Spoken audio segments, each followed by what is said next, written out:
Hello and welcome to the Beach House 34 podcast. I'm your host, Christine Worth, and today we are continuing with the Darlie Routier trial readings. The last episode was the final testimony of Tom Bevel, who was the alleged blood stain expert. And today, I believe this is the last witness for the prosecution. Today, we hear from an FBI agent by the name of Alan Brantley. And while I mentioned this in the last episode, but his testimony does run the entire day. So this too will be a series of individual episodes.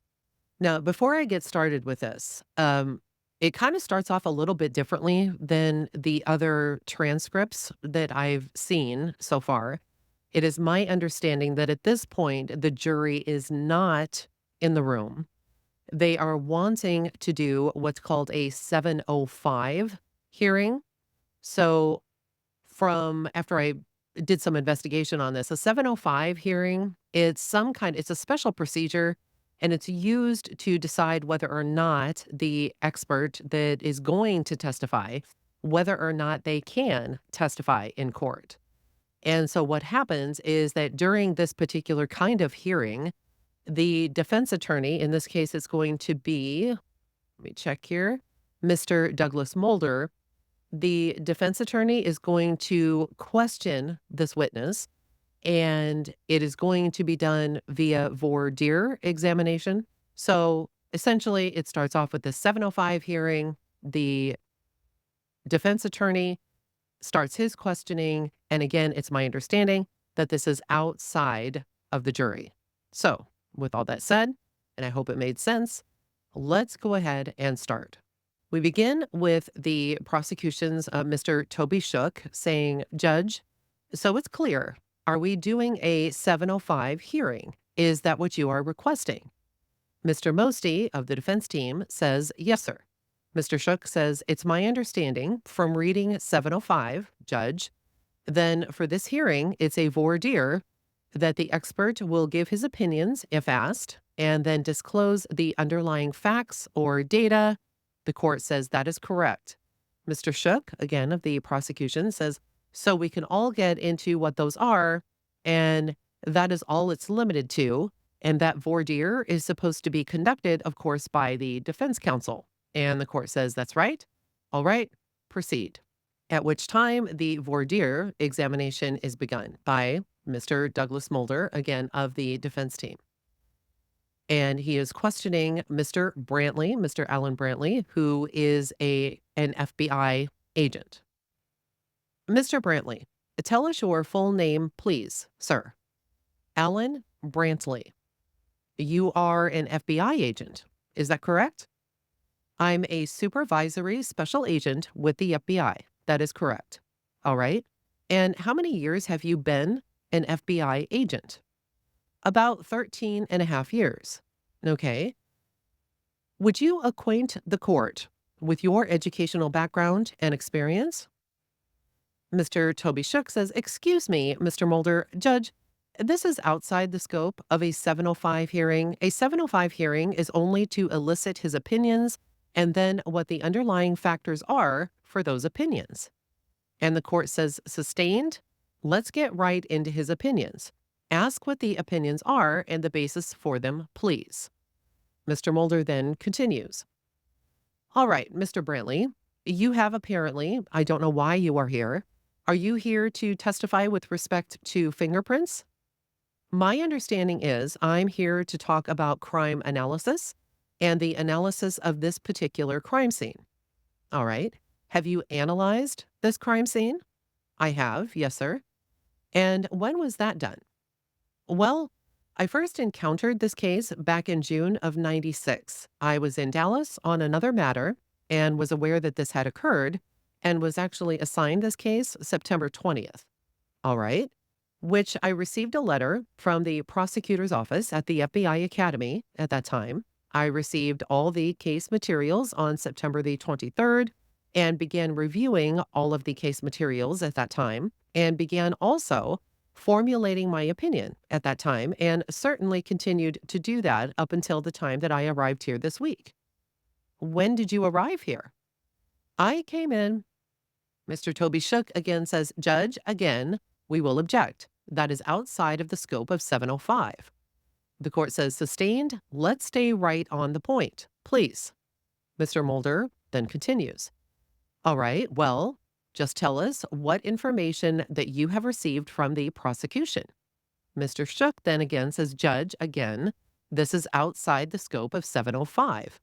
Mr. Mulder says, well, Judge, we have a right to look at what he has received. Mr. Shook says, as long as they do it according to 705. The court says, that is right. All we need to do is elicit from him what his opinions will be and the underlying basis of them, please. Mr. Mosty says, it's the underlying facts or data upon which he bases his opinion is how the rule says, and that's the question. Mr. Mulder says that's right. The court says, do that and do that briefly, please. Mr. Mulder then says, all right, and he again begins his questioning. All right, well, tell us all the underlying facts and data upon which you base your... First, tell us what your opinion is. My opinion, based on a comprehensive review of all the facts and circumstances and information that was provided to me by the prosecutors and investigators, it's my opinion that this crime scene was staged and that both Devin and Damon were killed by someone that they knew and someone that they knew very well. Is that the extent of your conclusion? That is it in summary form. Of course, I looked at a variety of features at that crime scene in arriving at that opinion and certainly have some thoughts on those particular features. Yes, sir. Mr. Brantley, what I would like from you is just give us the entire opinion that you intend to project to the jury. That's it. You are not going to flower it up a little bit? Well, it depends on your questioning and the questions from the prosecutor. But I also intend, again, to talk about how I arrived at that opinion and, again, the major features that I considered. Have you prepared a report? No, I have not. Okay, well, tell the court the data that you reviewed and how you have arrived at that decision. If I may refer to my notes? You bet. The materials I reviewed included, crime scene photos, crime scene video, autopsy photos, autopsy reports. I looked at aerial photographs, crime scene sketches, also medical reports. I'm trying to write those down. Crime scene photos, videos, autopsies. That's correct. Aerial photos. That's correct. What else? Crime scene diagrams? Crime scene sketches or diagrams. Sketches? That's right. Okay. Medical reports, forensic reports, investigative reports, or police reports. All right, just a second. Forensic reports? That's correct. Okay. Court documents, affidavits for arrest and search. Okay. Newspaper accounts and media accounts of what occurred. All right. Witness statements. Witness statements by whom? By neighbors, friends, and relatives of the defendant. Also, Mrs. Routier's statement and Mr. Routier's statement. Okay. Transcript of the 911 call that was made and a variety of consultations with the prosecutors and the investigators. Also, I visited the residence at 5801 Eagle Drive. Okay. I looked around in the vicinity of that particular neighborhood, consulted with forensic experts that have also testified, and also consulted with one of the medical examiners, Dr. Townsend Parchman, I believe. Did you talk with Mr. Bevel? I did, yes, sir. Okay. When did you talk with him? This was in October of 96 when I traveled to Dallas for a pre-trial consultation with the prosecutors, investigators, and forensic experts. Did you testify in their mock court, mock trial? No, sir. You didn't? Were you there for that? No, sir. Okay. Let me see if I have got everything that you tell me you based your opinion on. Crime scene photos, videos of the crime scene, autopsy protocol, crime scene sketches and diagrams. Autopsy photos also. Crime scene sketches and diagrams. That's correct. Aerial photographs. That's correct. Medical reports? That is also correct. Would that be the autopsy protocols? No, I included in the medical reports of Mrs. Routier's injuries and wounds. Okay. Forensic reports? That's correct. By whom? Mr. Bevel and I believe Mr. Lynch.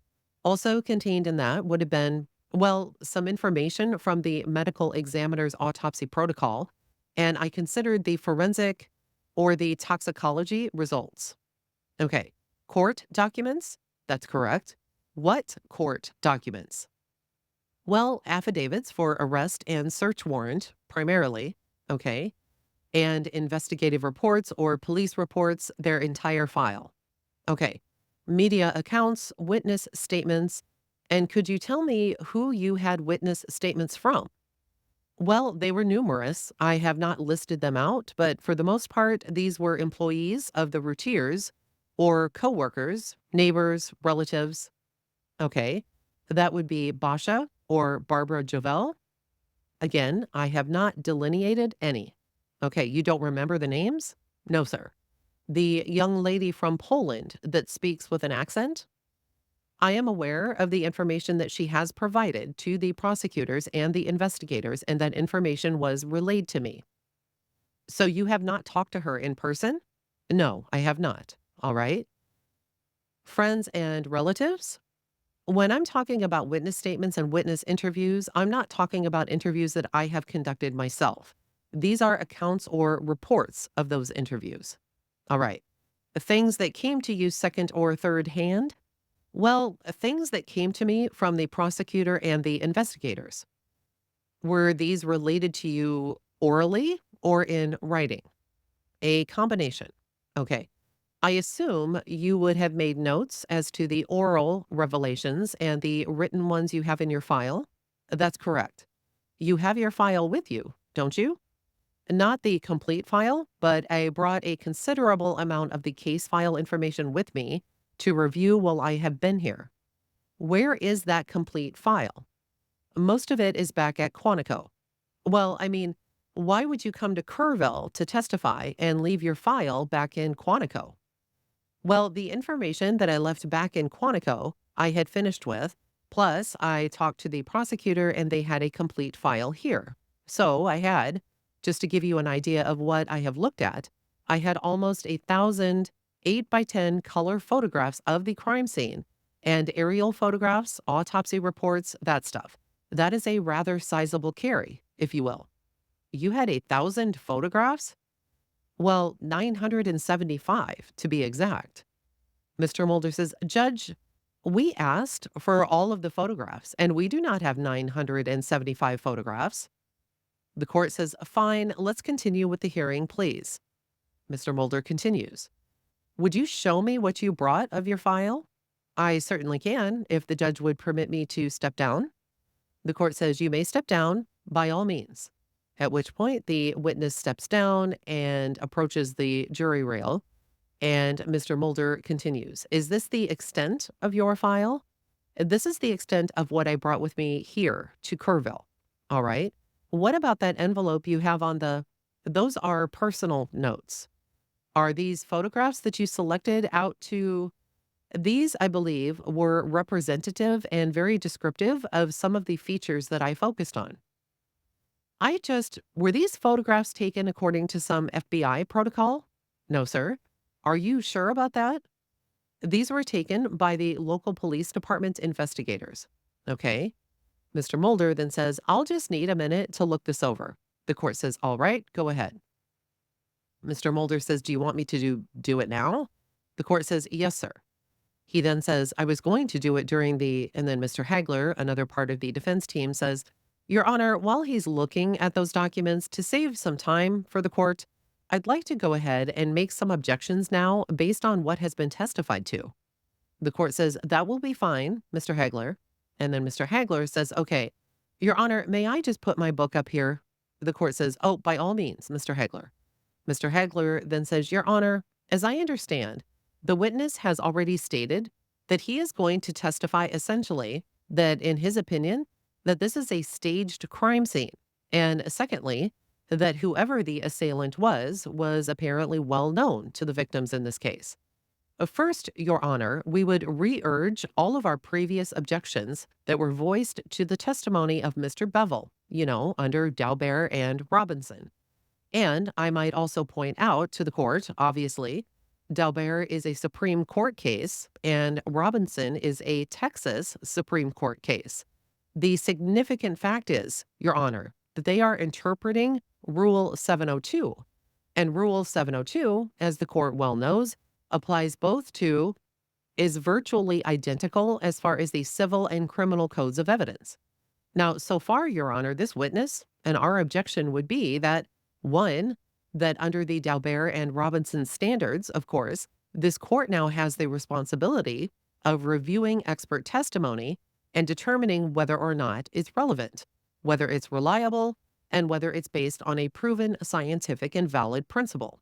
And our objection under Rules 702, 703, and 705 is the fact that essentially what this witness is going to be testifying to is that there is no basis under any scientific technique or principle or theory that would validate his personal opinion. It's simply mere speculation on his part as to what actually happened. Secondly, Your Honor, there is no adequate and reliable evidentiary base. In other words, he is stating what he is basing his opinion on. It's basically on various types of matters, documents or photographs, interviews, that in many cases are going to be hearsay. Their reliability is unestablished and unproven. We have no idea as to what the source of the underlying facts upon which he is basing his so-called scientific opinion. Now, in this respect, Your Honor, I might also mention that it denies us the opportunity of effectively confronting and cross-examining the underlying sources or witnesses that have provided him with the information upon which his expert opinion is based. In that respect, it would constitute a violation of the Sixth Amendment and Article 1, Section 10 of the Texas Constitution. Now, we're fully aware, Your Honor, that under Rule 704, that the courts have liberalized admission of expert testimony to the extent that an expert witness can now, if in fact he is a proven expert and his testimony is based on a valid scientific technique or theory, can testify as to all of the conditions as fact. However, there is a close and fine line as to what an ultimate issue in a case is and what a final issue is. And a final issue, I'm referring to it as a witness's opinion as to an individual's guilt or innocence. Now, in this case, if this witness testifies, Your Honor, we're going to cross that line. He is not here simply to testify as to a particular location of a so-called piece of evidence or this type of thing. What he is going to be testifying to is, if you objectively and fairly examine his testimony, he is going to testify to this jury that the defendant committed the offense. That is what it boils down to. He is going to cross that line. And if that be the case, it goes further than the intent of 704. It's, in effect, this witness's expression as to his personal opinion as to the guilt of the defendant. Now, in that respect, again, it's a violation of 702, 703, and 705. We've effectively been denied our right of cross-examining the underlying sources of his opinion, which, again, goes beyond the scope of Rule 704. The court said, that's it. Mr. Hagler says, well, we also, obviously, Your Honor, we have a 703 situation, a balancing. I think even, in the unlikely event the court would admit his testimony, we would submit that clearly by, we have had 13 days of testimony, and now they bring in, at the last minute, one witness who says that he has examined a few photographs and has talked to some neighbors and looked at a few reports. And in his opinion, the defendant is guilty. We would submit that is clearly going to be misleading, confusing, and, again, would constitute a violation of the 14th Amendment. The court says, well, I think the opinion is that both Damon and Devin Routier were killed by someone they knew well, and the crime scene was staged. I think that is the opinion. Is that correct? The witness says, that is correct, Your Honor. The court says, all right.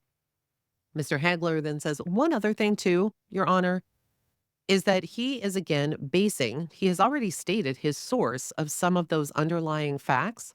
And again, it's broad. It's going to include hearsay statements from other individuals that we have been denied our opportunity to confront and cross-examine. So his opinion is going to be based on inadmissible or testimony that we would submit would be hearsay testimony and therefore would constitute a violation of the Sixth Amendment and Article 1, Section 10. The court then says, all right, objection overruled.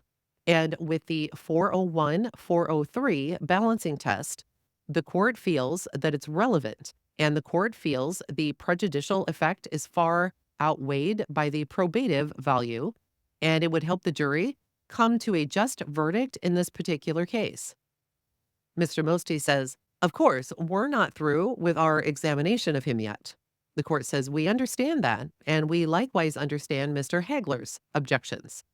Mr. Mulder says, Judge, this is going to take some time, and I might point out to the court, they have reports in here that we have never seen before. As the court may well understand, and I am going to need to read these reports. And the court says, well, how long do you think it will take you? Mr. Mulder says, well, I don't know. I'm reading them as I go along, but I don't know how many there are. Mr. Mosty says, here is information that he has based on, for instance, on this stack. Here is the Dallas Morning News, which my recollection is that it has not been admitted into evidence, nor will it be, ever in this trial. It is going to take us a while to go through all this stuff. The court says, well, do you think? Mr. Shook then says, well, Judge, the basis of the hearing is to go over the underlying facts and data. It's not, they can read the file before they cross-examine him, though. We can move forward. The court says, well, I understand that. The hearing is here, and what we intend to do is go ahead. Before you cross-examine the witness, I certainly will give you time to read the file. Mr. Mosty says, we're entitled in this hearing to direct our examination to the underlying facts and data fully, not partially, but fully. And we have got to have adequate time to do that. And the court says, and how long will that take? Mr. Mulder says, well, I can't do it until I read the file. And I got the file about 5 minutes ago. And the court says, well, you are experienced attorneys. How long do you think it will take you to read it? Mr. Mulder says, Judge, I don't know, a couple of days. I don't know. Well, it may take me a half hour. I don't know. The court says, I'm happy to recess. Mr. Mulder says, I don't want to reread stuff I have already read. The court says, I understand. Mr. Mulder says, but there are things in here that I have never seen before, and I need to read it. The court says, well, if we recess for 30 minutes and see what it's like then, is it fair enough? Mr. Mulder says, sure. The court says, fine, let's do that then. Mr. Mosty says, may we know that we have everything? Mr. Mulder says, what do we have up there, Mr. Brantley? The witness says, my notes. Mr. Mulder says, could we see those too? The witness says, certainly. The court says, all right, we will recess until 10 o'clock and see how it goes at that time. Mr. Mulder says, where can we go to confer? The court says, you can go into Judge Pro's office if you want to. And at this point, a short recess was taken, and then everybody comes back, and they're in the courtroom, and Mr. Mosty says, Your Honor, we need a few more minutes. The court says, how much longer? Mr. Mosty says, well, I don't know. Mr. Mulder is trying to read as fast as he can. This lady is on trial for her life. The court says, we understand that, Mr. Mosty, but I have been very generous with the time. How many more minutes can you have? You have how many lawyers back there? Mr. Mosty says, well, how many are you going to let cross-examine the witness, Your Honor? If you let all of us cross-examine him, I bet we can be ready in just a minute. The court says, this is not discovery, and I think that you are entitled after the witness. How much time do you need? Mr. Mosty says, this gentleman is coming in with a crystal ball, and we need a little bit of time to do that. And Mr. Mulder is reading as fast as he can. I think he will be done in a few minutes. And the court says 15 more minutes. And at this point, another short recess was taken. And once everybody is back, the court says, all right, be seated, please. Ladies and gentlemen, tell the lawyers to come back in, please. All right, Mr. Brantley, if you will be kind enough to take the stand, please. And Mr. Mulder says, Judge, we would like this on the record. We are reporting back as instructed by the court. The court says, thank you. Mr. Mulder says, we have not had an opportunity to review the files that Mr. Brantley has used to form his opinion, but he has been cooperative with us and has gone through his notes with us, and we have been able to decipher his notes. The court says, all right, thank you. The hearing will continue. Mr. Mulder then says, Judge, excuse me, I am not finished yet. Would you mind if I complete? The court says, oh, by all means. And Mr. Mulder says, yes, sir. Did you want to go ahead, Judge? I don't want to interrupt you. The court says, oh, no, Mr. Mulder, I want to hear what you have to say. Mr. Mulder says, okay, very good. It includes some 7 pages, and I have looked through the photographs, but I have not read the reports, and there are many reports in there that we have not seen. In fact, there are reports by Cron that Cron did not furnish us when he testified. So at any rate, I would like an opportunity to go through these. And let the record reflect that the file is approximately, what, Mr. Brantley? 3 or 3.5 inches thick? The witness then says, well, if I had to call it, I would say maybe around 4. Mr. Mulder says, 4 inches thick. I stand corrected. The court says, thank you. Well, that is fine. I think at the appropriate time, you will have a chance to do that. But for this hearing, is there anything else for this hearing you want to talk about? Mr. Mulder says, yes, I want to ask Mr. Brantley just briefly. And so the voir dire is continued, and Mr. Mulder continues questioning Mr. Brantley. We would like to know, you have given us, Mr. Brantley, your opinion in this case, and that is the sum and substance of your opinion. Is that right? That's correct. All right. And if you would just articulate for the judge the basis upon which that opinion was formed.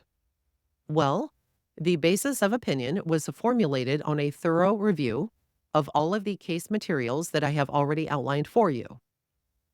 Is there, and I'm just asking this for my own edification, the learned judge probably already knows the answer to this question, but is there any empirical way to check the accuracy of your conclusion? The analysis that Mr. Toby Shook then says, Judge, we will object again. This is going beyond the scope of 705. And the court says, sustained, let's move on. Mr. Mulder says, you don't want to know whether or not there is any way to check the accuracy of his analysis? And the court says, please ask your next question, Mr. Mulder. Mr. Mulder says, Judge, that was my next question. The court says, fine, it's been objected to. The objection is sustained. Ask the next one. Mr. Mosty says, Your Honor, we would request the ability to go into that under Daubert. That is, under Daubert and Robinson. That is one of the tests, as the court well knows. The court is the gatekeeper for scientific opinion or speculative opinion, whichever it is, and the court is the gatekeeper. And unless there is some empirical manner of testing the accuracy of it, the testimony should not be allowed. The court says, thank you. Mr. Mosty says, that is a part of this hearing, and the court is telling us we cannot do that, if I understand. The court says, no, I'm just telling Mr. Mulder to ask your next question. Mr. Mulder says, Judge, that was my next question. I would think that you, in keeping the gate, that you would want to know whether or not there is any way that the accuracy of his conclusion. The court says, well, is there? And the witness says, based on the standards within my profession, again, there has been numerous publications and textbooks where this information is reported on, and certainly anyone with the background, education, and training and experience that I have had would come to, I believe, the same conclusion. Certainly, the people that I work with at the FBI Academy are all in agreement with my conclusion. And so the voir dire is continued. And again, it's Mr. Douglas Mulder. Do you traditionally review each other's work before you testify?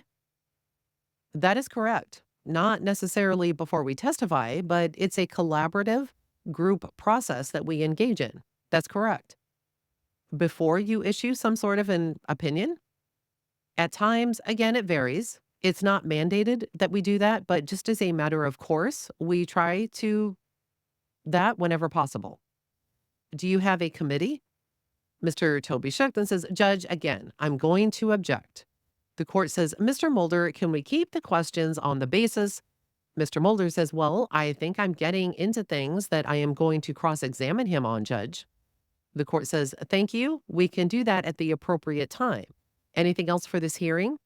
Mr. Mulder says, well, Judge, we simply suggest to the court, and we would like to develop the fact that there is no empirical test upon which the accuracy of his proclamation or his conclusion can be tested and judged. The court says, I understand what you are saying. The court has heard that. Anything else? Mr. Mulder says, no. If you are denying me any opportunity to go further than that? The court says, I think he already answered that question. Mr. Mosty says, well, Your Honor, he didn't answer that question. What he said was that there was a lot of literature in the field, and that is not the question. My question is not, Mr. Mulder's question is not, whether or not there is a bunch of literature, because there is a lot of literature in all sorts of idiotic fields and drawing idiotic conclusions. The question is, am I interrupting a conversation? The court says, oh, by no means. Mr. Mosty then says, the question is whether or not there is literature or whether or not there is information on it. The question is whether or not something can be empirically, objectively tested beyond the opinion and say, yes, in 60% of these times, this is right, or 95%, or whatever. There is no method to empirically test whether or not he is accurate. He can just get up there and spout an opinion based upon non-testimony and non-evidence. And there is no way that anybody can say, is he right or is he wrong? The court then says, well, I think you can develop that on cross-examination. Anything else for this hearing? Mr. Mosty says, Judge, that is the gatekeeping that the court is supposed to do. The court says, Mr. Mosty, please, I have already ruled if I have made an error, I think and this is a mistake in the testimony, have preserved it, please. Mr. Mulder says, let me ask him this last thing. And as the gatekeeper, I would think you would want to know this. And the court says, okay. Mr. Mulder says, in fact, you may be thinking of it already. And the voir dire is again continued. But I want to know, Mr. Brantley, if the information upon which you based your opinion and conclusion is totally accurate. Mr. Shook says, Judge, again, we will object. They are going outside of the scope of the hearing. The court says, I think that is within the province of the jury. I'll sustain the objection. Let's move on. Anything else? Mr. Hagler, again of the defense team, says, Your Honor, could I just wrap this up by finalizing our objections? The court says, oh, yes, by all means, Mr. Hagler, I would encourage that. Mr. Hagler says, okay, Your Honor, as to the so-called expert opinion testimony, first, we would submit that it's been a failure for the state as the proponent of this expert testimony to lay the predicate with the 4 Dalbert factors, and also the subsequent Robinson factors that have been incorporated by the Supreme Court. We would submit have been further extended to Rule 702. Secondly, Your Honor, there has been no showing of reliability or relevancy of this witness's testimony, and in that connection, there has been a failure of a showing of methodology in which an opinion could be properly formed as to whether or not there was in fact staging. I might also point out, Your Honor, that the cases have held that a witness's opinion, his self-serving statements as to his own methodology, and what have you, fail to establish a proper predicate under Dalbert and Robinson. In addition, Your Honor, there is a failure of establishing proper qualifications for this witness to testify as to his opinion, as to have been stated to the court. And in this respect, Your Honor, we would further urge that there has been a total lack of a showing of evidentiary base, of a reliable evidentiary base. This witness has already advised the court that his opinion is based on various statements of certain individuals. Those individuals, that evidence is not before the court. It's hearsay on hearsay. And allowing his opinion testimony would constitute a violation of our Sixth Amendment right to confront and cross-examine those witnesses, and also would be a violation of Article 1, Section 10 of the Texas Constitution. Now, Your Honor, in summary, our objection is that this actually is not expert testimony. It is not valid expert opinion testimony. It's merely speculation. It's a creation of testimony, and that it goes beyond the intent of Rule 704 and the fact that it's an expression of guilt as to the defendant's guilt or innocence, as opposed to a mere ultimate issue in the case. Consequently, the admission of this evidence and this testimony would constitute a violation of the 5th and 14th Amendments to the United States Constitution, Article 1, Section 10 of the Texas Constitution, Rules 701, 702, 703, and 705 of the Texas Rules of Criminal Evidence. And we would also ask for a 403 ruling, please. The court says, all right, objection is overruled. The court, Mr. Brantley, has revealed the underlying basis and facts of his testimony. It will be permitted. The 401 and 403 ruling will be that the court considers it relevant.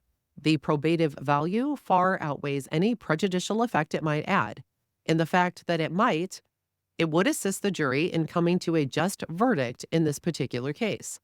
With that in mind, we will bring in the jury and commence the testimony. Mr. Hagler says, could we have a running objection to all of his testimony, Your Honor? The court says, oh, yes, you may. And then says, all right. At which point, the jury is then brought into the room and the questioning is begun of Alan Brantley. And I actually wasn't going to stop this here, but I'm going to do this now because there is a whole lot to unpack here. And we haven't even gotten into the actual trial testimony. So let's go over essentially what has happened. The prosecution's witness is this FBI agent who evidently went through and over all of this information that the prosecution had provided to him. It's over a 4-inch thick, has about 1,000 photographs in it. And the defense team is like, look, we know nothing about all of these thousands of photographs or this hundreds of photographs. But essentially, this whole episode is that the judge, the prosecution, the defense, they are all discussing whether or not this FBI guy can testify about his own analysis in this hearing. And there are a lot of rules and different things brought up to the judge saying, look, you're the gatekeeper. You should be able to, understand what we're saying here and, rule on this fairly. So let's just go over really quick what they are. Rule 705 of the Federal Rules of Evidence means that this rule essentially deals with expert witnesses in court cases. And what this means or how it works is that an expert can state their opinion without first explaining all the facts or data behind it. But if they're asked, they must disclose these details during cross-examination. But of course, that depends on whether or not the judge rules that they can testify at all, right?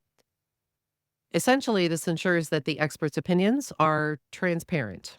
Rule 702, what this one is this rule sets the standard for when an expert can testify in court.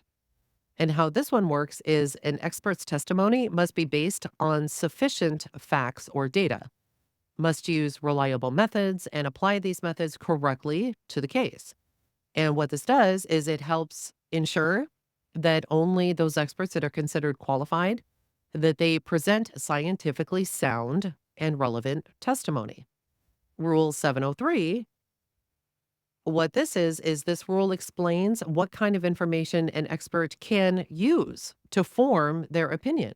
And how this works is an expert can base their opinion on information that experts in their own field would reasonably rely on, even if that information isn't directly admissible in court.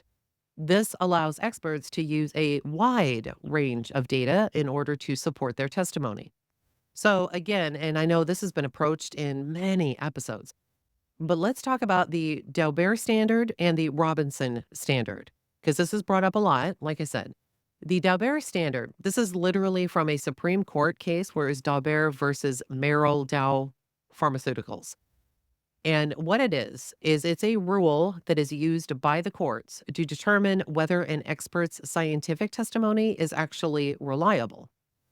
How this one works is that the judge acts as a gatekeeper to ensure that the expert's methods are scientifically valid and relevant.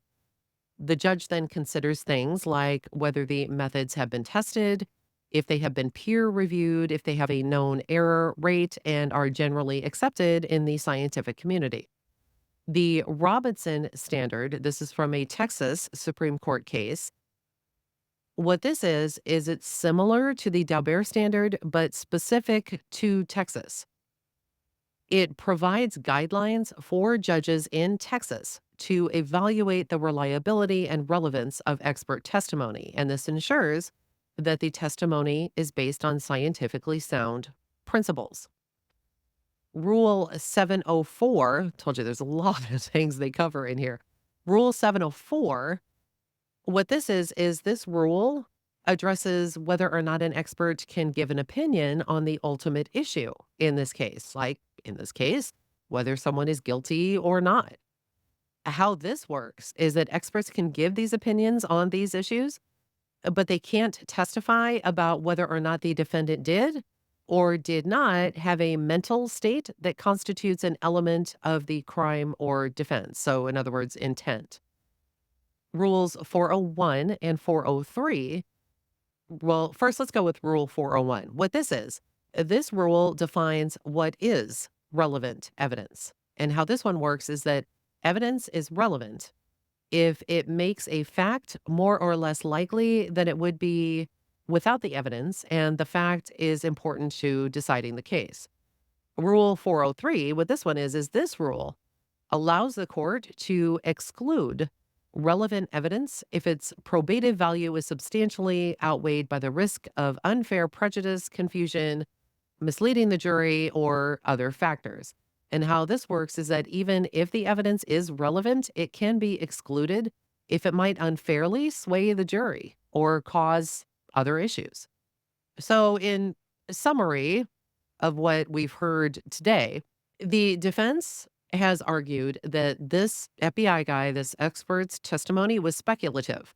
It wasn't based on reliable scientific methods and instead relied on hearsay, so secondhand information. And the defense also claimed that it violated their right to cross-examine the sources of this expert's information. So this FBI guy has this whole file that he was able to read of all of these different testimonies or interviews or whatever it was given by whomever. I'm sure one of them was the Rowlett Police Department, and they keep it all contained. But the defense hasn't had an opportunity to talk to these people. The prosecution, on the other hand, the prosecution wants this expert to present their opinions and the underlying facts or data and focuses and wants them to focus on the relevance of and the reliability of the expert's testimony. So the judge is going to allow the expert's testimony, ruling it relevant and more helpful than it would be prejudicial to the jury. The judge also limited the scope of questioning to ensure that it stayed focused on the expert's opinions and the data supporting them. All right, and then a few more things. And this is just my personal opinion. I'll tell you, the defense just cannot catch a break. Um, Additionally, well, let me just go over some information. So here's this information that this guy, this FBI guy has brought in. It's all these files. The defense starts looking at it and realizes, hey, there's some stuff in here we have never, ever seen. Legally, what is supposed to happen is that if the prosecution has something, they have to disclose all of the evidence that is relevant to the defense, including documents, these witness statements, and everything along those lines. And the defense, they have a right to review all of this information that the prosecution plans to use at trial. And this evidence should be disclosed well in advance of the trial so that it gives both parties plenty of time to go over this information and prepare for trial, right? So all of a sudden, there's all this new stuff that has shown up. The prosecution evidently didn't share some of these with the defense ahead of time. And this could be a violation. It could be grounds, for the defense to request a delay or a continuance of the trial to review this. And they did ask for one, and they are required to get one. And the judge, as we've noticed through the past few testimonies, is starting to get really testy about the length of time that it's taking for this case. And so what he does, even knowing all this information, he decides to, hey, I'm going to give you a half hour. You got plenty of attorneys there. They can go over all this stuff. I'm going to give you a half hour to go over this. And then they come back and say, look, we need more time. So he's like, well, we'll give you 15 minutes. I mean, so this is what the judge does. He's like, hey, here, yeah, I know this is here, but, it's almost like he's, again, my opinion, predisposed to just look, he already knows what the verdict is going to be. He thinks this is a waste of time. He doesn't want to give them any additional information, barely listens to anything that they have to say regarding, hey, what about these rules and read these rules and so forth and so on. Essentially, because the defense hasn't had this adequate amount of time to review all of this evidence, including this new stuff, evidently, and they weren't aware of it, this literally can undermine the defendant's right to a fair trial. Now, the judge can decide, how to handle these situations, might grant the defense some additional time, which, we've already discussed, or they might even allow these documents that haven't been seen before by the defense not even to be used in trial because it wasn't disclosed. And the defense can do a few things. They can object to the introduction of these new documents, which they did. They can request a continuance, a delay, so that they can review the evidence, which they did. And the judge gave them a total of 45 minutes. Or they can file a motion. And they can file a motion to exclude the evidence or even for a mistrial if this non-disclosure information was, severe enough. In this particular case, these documents that are introduced, essentially brought in by a witness, they're looked at. The defense says, hey, we haven't seen a lot of these. From what I understand in my super, super, super limited knowledge and research of this on my own, is that because the introduction of these documents have not been seen by the defense, this is generally not legal without prior disclosure. And it can really impact the fairness of the trial. And judges evidently typically take these matters pretty seriously to be sure that both sides have had a fair opportunity to present their case. But based on what I've read so far, that's not happening, right? So to just kind of put it in a nutshell, Mr. Brantley is allowed to testify about his analysis and give his opinions in court. The defense can still cross-examine Mr. Brantley during the trial, but they have to focus on his opinions and the facts that he used. I'm kind of curious to see how this is going to play out. The jury gets to hear Mr. Brantley's testimony and decide how much weight to give it when they determine the ultimate verdict. So that's kind of where we are right now. This is, like I said, this is a lot to kind of deal with in one episode. And there's just a lot going on. So I'm going to end this right here, and I will directly follow this. Like literally, I will directly follow this with the beginning actual testimony of Alan Brantley. So we will talk in the next episode very, very soon. Bye for now.